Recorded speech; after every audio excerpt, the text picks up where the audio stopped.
avec un couteau bien chaud. Et là, on vient mélanger avec la pâte. Voilà, on l'enroule, on fait un petit boudin. Ça, c'est magnifique. Allez, suivez-moi. Une petite bouteille, on l'a coupée en deux. On va utiliser que le bas. On vient faire un trou avec cet ustensile à pomme, justement. Voilà, on ouvre les chakras, comme ceci. On la pose juste ici, on récupère notre pâte. On vient mettre une pomme par-dessus. Un rouleau à pâtisserie et c'est parti. On appuie. Les petits morceaux vont sortir, on coupe ça. Ça tombe directement dans notre huile. Hop. Donc vous avez vu, rien de compliqué. Hop. Et on peut en faire plusieurs, c'est ça l'avantage, donc tous la même taille. On a mis un peu de farine sur notre couteau, ça va nous aider justement à les couper sans abîmer la pâte, ça c'est très important. Regardez, hop, ça se coupe. Donc vous avez vu, la pomme elle rentre vraiment bien dedans, choisissez les pommes les plus petites qui rentrent avec votre bouteille évidemment. Allez, on récupère nos petits beignets, ils sont bien cuits, regardez-moi la belle couleur. Bien doré, on les goûte un petit peu évidemment. Donc voilà.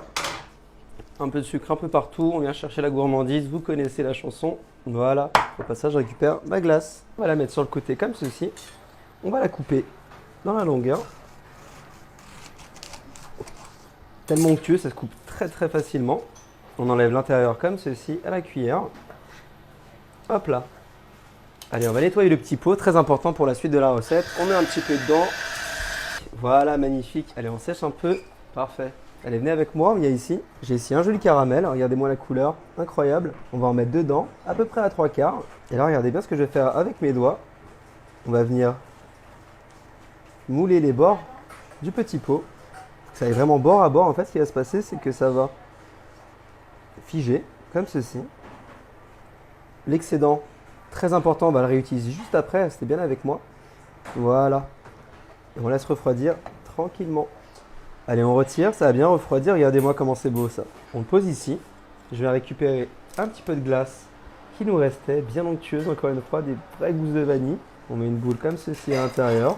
Voilà, on vient en chercher d'autres.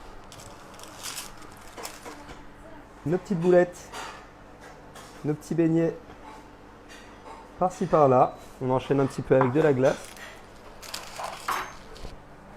Voilà, hop, tu bouges pas. Une boulette en plus. On va essayer de faire quelque chose de bien gourmand. Voilà, magnifique. Alors maintenant, viens avec moi. On récupère le capuchon. On vient le tremper dans le caramel. Et regardez ce qui va se passer quand je vais soulever.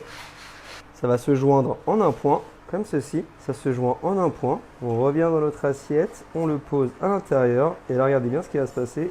On soulève, on tire. Ça va encapsuler le gâteau. On peut aller aussi haut qu'on peut. Moi, je pense qu'ici, c'est pas trop mal. On va couper ça avec un couteau bien chaud. Magnifique.